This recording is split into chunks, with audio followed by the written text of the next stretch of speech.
Assalamualaikum anak solih solihah. Masih tetap semangat belajarnya? Masih ya? Karena dengan semangat dan kerja keras kita akan bisa mencapai cita-cita kita di masa yang akan datang. Anak-anak, kita masih di tema 6, cita-citaku, subtema 3, giat berusaha meraih cita-cita, pembelajaran 4.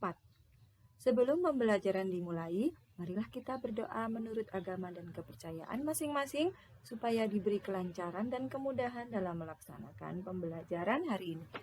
Jangan lupa disiapkan buku dan alat tulisnya.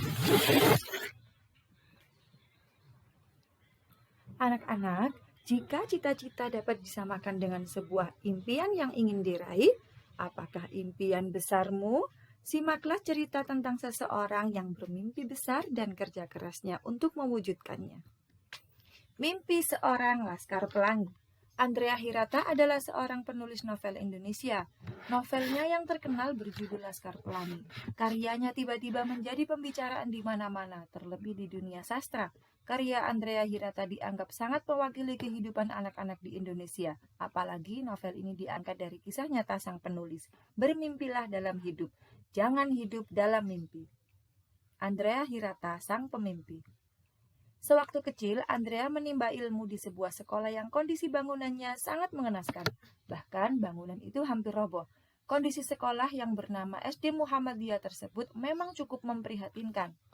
Sebagai anak dari pegawai rendahan, perusahaan negara timah di Belitung, ia terpaksa bersekolah di sekolah yang bentuknya lebih mirip sebagai kandang hewan ternak.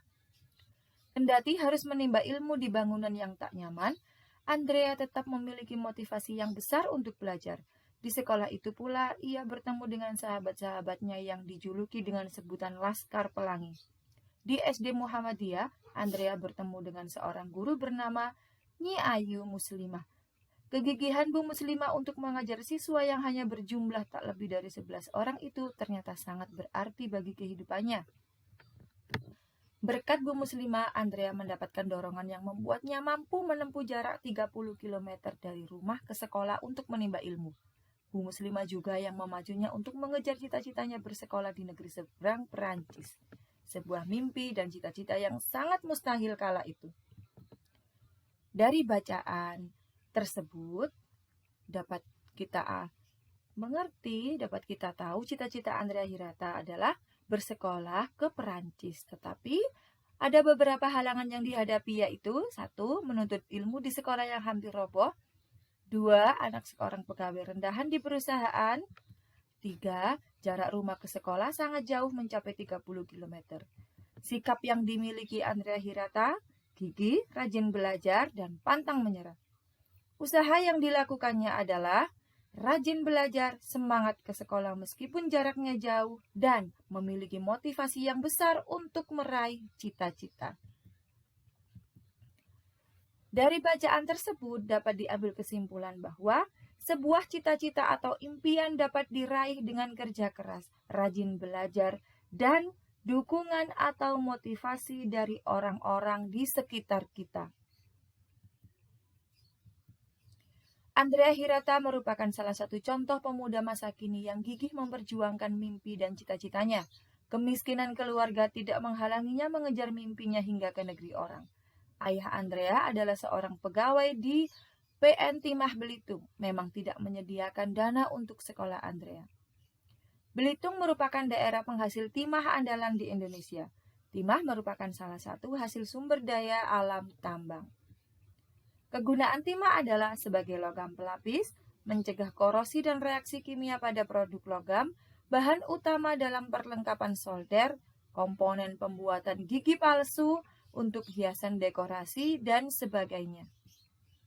Berikut ini adalah peta tematik tentang persebaran hasil tambang di Indonesia. Mulai dari Sabang sampai Merauke, setiap daerah memiliki hasil sumber daya alam tambang yang berbeda-beda. Ada asbes, aspal, aluminium, belerang, bauksit, gas alam, fosfat, biji besi, mangan, kapur, minyak bumi, batu bara, tembaga, timah, dan masih banyak lagi.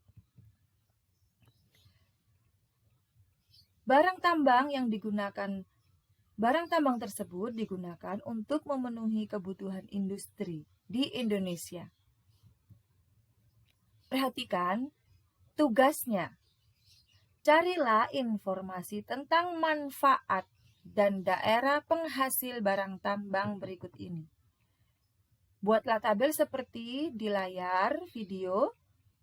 Ada barang tambang, manfaat, dan daerah penghasil di Indonesia. Di situ nomor 1 sampai nomor 9, minyak bumi, batu bara, tembaga, biji besi, sampai dengan bauksit.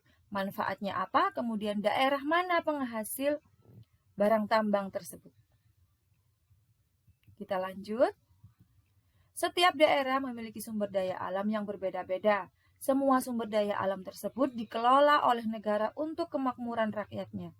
Keragaman sumber daya alam di berbagai daerah tersebut mempererat dan memperkuat rasa saling membutuhkan antar satu daerah dengan daerah yang lain. Tidak hanya keragaman sumber daya alam di Indonesia, keragaman agama dan kegiatan keagamaan di Indonesia juga menjadikan Indonesia sebagai negara yang unik. Keragaman tersebut dapat mempererat rasa persatuan dan kesatuan rakyat Indonesia. Berikut ini adalah beberapa perayaan hari besar pada agama-agama yang ada di Indonesia. Yang pertama, agama Islam. Ada Idul Fitri 1 Syawal, Idul Adha 10 Zulhijjah, Isra Mi'raj, Maulid Nabi Muhammad, serta Tahun Baru Islam 1 Muharram. Tujuan dari Idul Fitri adalah perayaan berakhirnya ibadah puasa Ramadan dan memasuki 1 Syawal. Silakan dibaca ya anak-anak. Sekarang, perayaan Hari Raya Kristen dan Katolik. Ada Natal, untuk merayakan hari kelahiran Isa Al-Masih atau Yesus. Paskah, memperingati Yesus dari kematian. Pentakosta, perayaan atas pencurahan rahmat Tuhan dalam kehidupan mereka. Serta Epifani, yaitu memperingati peristiwa yang terjadi setelah kelahiran Yesus. Perayaan Hari Raya agama Hindu. Ada Nyepi, yang bertujuan penyucian dewa-dewa yang berada di pusat samudera yang membawa intisari amerta air kehidupan. Ada Saraswati, juga ada Galungan, yaitu kemenangan dharma atau kebaikan melawan keburukan.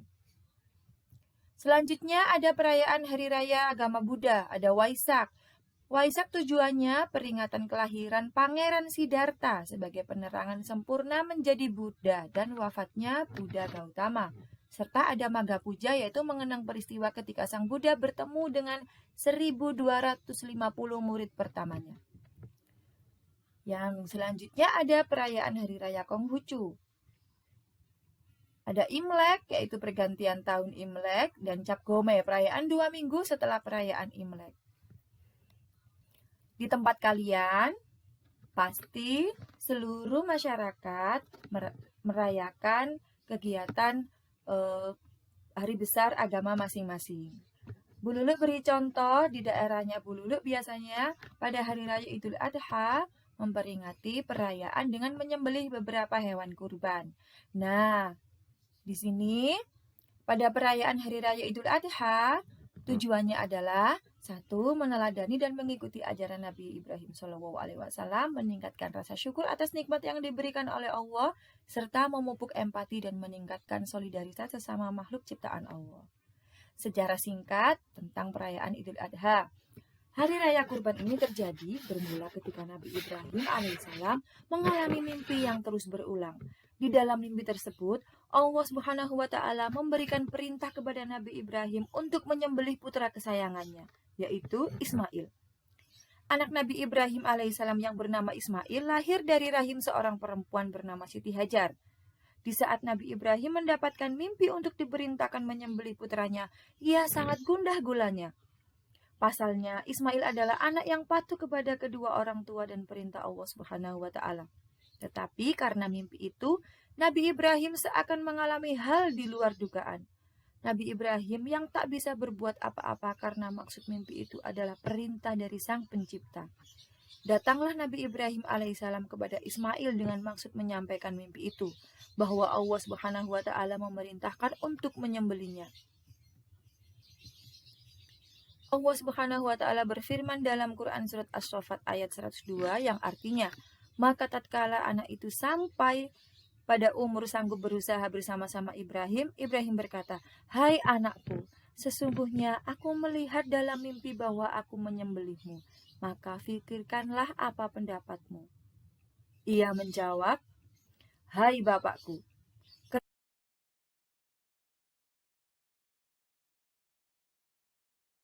Hai Bapakku, kerjakanlah apa yang diperintahkan kepadamu. Insya Allah, kamu akan mendapatiku termasuk orang-orang yang sabar. Sebagai bentuk ketaatan Nabi Ibrahim alaihissalam, ia memilih untuk melakukan perintah Allah Subhanahu wa taala. Anaknya Ismail meminta ayahnya untuk mengikat dengan tali dan menajamkan pisau supaya ketika disembelih Ismail tidak meronta kesakitan. Ismail juga meminta pakaiannya diberikan kepada sang ibunda sebagai bentuk kenang-kenangan. Dan apa yang terjadi? Rupanya pisau untuk menyembelih Ismail tidak dapat digunakan. Saat itulah Allah Subhanahu wa taala menggantikan sosok Ismail dengan seekor kambing untuk disembelih.